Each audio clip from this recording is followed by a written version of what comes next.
ఓం శ్రీ పరమాత్మనే నమః. శ్రీరామచంద్రమూర్తి సీతాదేవి మరణించిందనే వార్త విని ధైన్యముతో ఉండగా లక్ష్మణస్వామి కోపముతో లంకను దగ్ధమునర్చెదను అని పలికెను. అదే సమయంలో విభీషణుడు నలుగురు సచివులతో గూడి శ్రీరాముని చెంతకు వచ్చెను. అంతటా లక్ష్మణుడు విభీషణునితో, వానర యోధులు జూచుచుండగా ఇంద్రజిత్తు సీతాదేవిని వధించిన వార్తను తెలిపెను. అంతటా విభీషణుడు లక్ష్మణుని పలుకులు విని రఘురామునితో ఇట్లు పలికెను: మహారాజా, ఆర్తుడైయున్న హనుమంతుడు చెప్పిన విషయము సత్యము కాదు అని నేను తలంచుచున్నాను. సముద్రము ఎండిపోవుట సంభవము కానట్లు సీతాదేవి కూడా మరణించి ఉండదు. ఈ విషయమున రావణుని ఆంతర్యమును నేను బాగుగా ఎరుగుదును.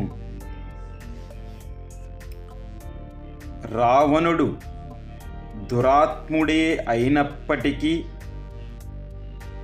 సీతను ఎన్నటికినీ వధింపడు. నేను అతనితో సీతాదేవిని విడిచిపెట్టుము, శ్రీరామునకు అప్పగింపుము అని ఎంతగానో వేడుకొంటిని. అయినను ఆ మాటలు లెక్క చేయలేదు. అంతేగాదు, ఆమె వైపు కన్నెత్తి చూచుటయు అసఖ్యము. ఇంద్రజిత్తు వధించిన జానకి మాయా సీతగా ఎరుంగుము. వానరులకు భ్రమకు గురిచేసి ఆ రాక్షసుని సుతుడు తాను అభిచార హోమములు నిర్వహించుటకై నికుంభిలా చైత్యమునకు వెళ్ళెను. హోమ కార్యములు ముగించుకొని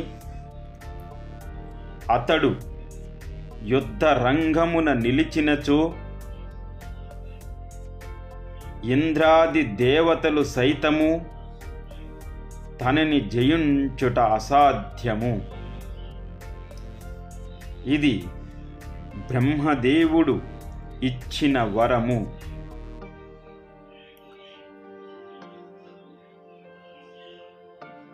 వానరులను భ్రమింపజేయుట ద్వారా వారిని అడ్డుకట్ట వేసి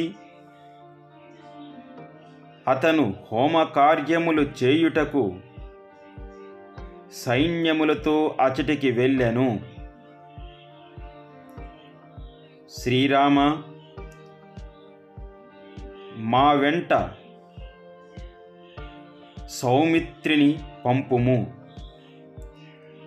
నరశ్రేష్ఠుడైన లక్ష్మణుడు తన నిశిత శరములచే ఇంద్రజిత్తు యొక్క హోమ కార్యములను భగ్నమునర్చెను. సౌమిత్రి తిరుగులేని బలపరాక్రమములు గలవాడు. పురుషోత్తమ, కాల విలంబము చేయుట యుక్తము కాదు. రాక్షస యోధుడైన ఆ రావణుని సూతుడు యజ్ఞము పూర్తి అయినచో యుద్ధరంగమున జయించుట అసాధ్యము. లక్ష్మణస్వామి గొప్ప సైన్యమును వెంటబెట్టుకొని నికుంబులా చైతన్యవనమునకు చేరి రావణుని సుతుని హతమార్చుటకై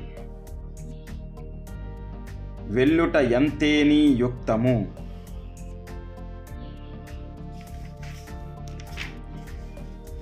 ఆ రావణసుతుడు బ్రహ్మదేవుని ప్రసన్నుని చేర్చుకొని ఘోరమైన తపస్సుననర్చి ఆయన అనుగ్రహమున బ్రహ్మశిరము అను శస్త్రమును సారథి యొక్క సంకల్పానుసారము వేగముగా సాగిపోగల రథాశ్వములు పొందియున్నాడు.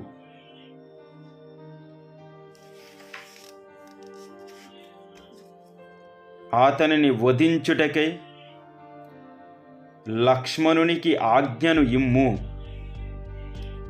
అతడు హతుడైనచో రావణుడు కూడా తన పరివారములతో సహా హతుడైనట్లే అని ఎరుంగము.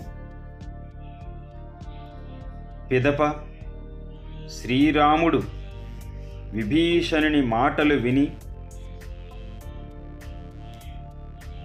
ఇంద్రజిత్తు మాయలను బాగుగా ఎరిగిని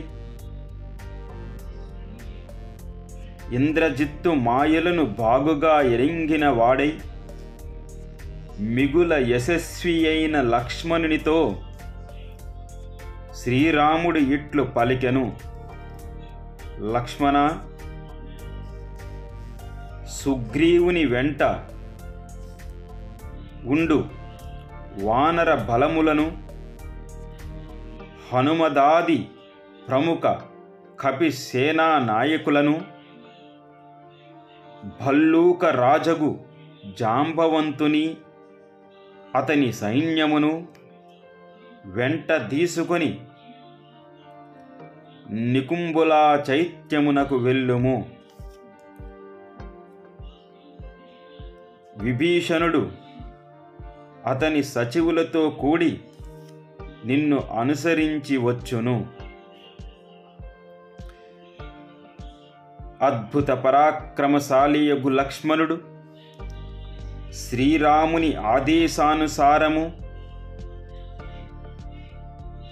విభీషణునితో కూడి శ్రేష్టమైన తన ధనస్సు ఖడ్గమును ధరించి ధనుర్బాణములతో యుద్ధమునకు సర్వసన్నద్ధుడయ్యను. శ్రీరాముని పాదములకు ప్రణమిల్లి సంతోషముతో ఇట్లు వచించెను. అన్నా, నా ధనస్సు ఎక్కుపెట్టి ఆ రావణుని సుతుని చీల్చి చెండాడి మృత్యు ముఖమునకు చేర్చెదను. తేజస్వి అయిన లక్ష్మణుడు శ్రీరాముని సమక్షమున ఇట్లు పలికి ఇంద్రజిత్తును వధించుటకై విభీషణునితో కూడి బయలుదేరెను.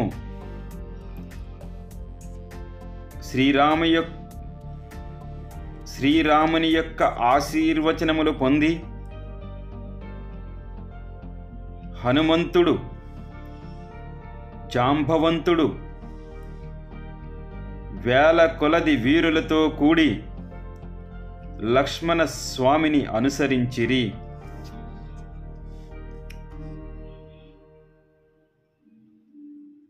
శత్రు సంహారకుడైన లక్ష్మణుడు ఇంద్రజిత్తు ఉనర్చుచున్న యాగమును భగ్నమునర్చుటకై బయలుదేరెను. నికుంభుల చైత్య సమీపమునకు చేరియున్న లక్ష్మణుడితో విభీషణుడు ఇట్లు పలికెను. లక్ష్మణ, అదిగో మేఘము వలె నల్లగా కనబడుచున్న అది అంతయు రాక్షస సేన. ఇంద్రజిత్తు అభిచార హోమ కార్యములను నిర్వహించుటకు వీరంతా రక్షణగా ఉన్నారు. ఈ సైన్యములను మట్టి గరిపింప చేయవలెను. చిన్న భిన్న మొనర్చట వలన ఆ ఇంద్రజిత్తు బయటకి వచ్చును. అప్పుడు మాయల మారి కటిక దుర్మార్గుడు, అధర్మపరుడు, ముల్లోకములను గడగడలాడించినవాడు అయిన ఇంద్రజిత్తు క్రూర కర్ముని నీవు జయింపుము అని విభీషణుడు పలికెను. ఆ మాటలు విన్న లక్ష్మణుడు ఆ రాక్షస సైన్యముపై శరవర్షమును కురిపించెను. భల్లూక వానర యోధులు రాక్షస సేనపై ఒక్కొమ్మడిగా విజృంభించిరి. వానర రాక్షస యోధుల మధ్య ఘోరముగా సమరము జరిగెను. మహాకాయులు, మిగుల బలశాలురు అయిన భల్లూక వానర ప్రముఖులు రాక్షస సేనలను చీల్చి చెండాడుచుండగా ఆ రాక్షసులు భయముతో పారిపోసాగిరి. ఎదిరింప సఖ్యము గాని వాడైన ఆ ఇంద్రజిత్తు వానరుల చేతిలో రాక్షసులు చావు దెబ్బ తినుటను గమనించి హోమ కార్యములు మానివైచి యుద్ధమునకు సిద్ధమాయను. ఆ నిశాచరుడు బయటికి వచ్చి యుద్ధానికి సిద్ధపరచబడియున్న రథమును అధిరోహించెను. ఇంతలో శత్రువులను సంహరించుటలో దిట్టయైన హనుమంతుడు మహాపర్వతము వలె ఒప్పుచు మహాకాలాగ్ని వలె రాక్షస బలములను దహించి వేయసాగెను. పర్వత తుల్యుడు, శత్రు సంహారకుడు, కపివరుడు అయిన వాయుసుతుడు రాక్షసులను తునుమాడుచుండగా ఇంద్రజిత్తు అచటికి వచ్చెను. విభీషణుడు అది గమనించి లక్ష్మణునితో ఇట్లు పలికెను. లక్ష్మణ, రావణుని కుమారుడైన ఇంద్రజిత్తు రథమును అధిరోహించి మారుతితో యుద్ధము చేయుచున్నాడు.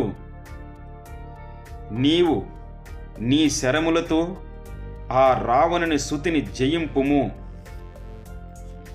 అని విభీషణుడు పలికెను.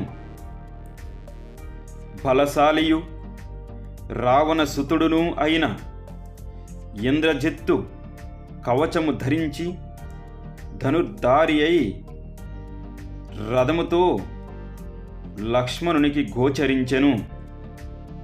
అంతటా తేజోమూర్తియగు లక్ష్మణుడు ఇంద్రజిత్తుతో, నేను నిన్ను యుద్ధమునకు ఆహ్వానించుచున్నాను.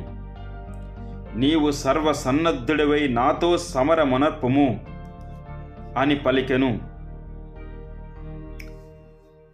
అంతటా ఇంద్రజిత్తు లక్ష్మణుని పలుకులు విని అచటనేయున్న విభీషణుని చూచి ఆయనతో పరుషముగా ఇట్లు పలికెను. ఇంద్రజిత్తు పలికిన మాటలు విని విభీషణుడు ఇట్లు పలికెను.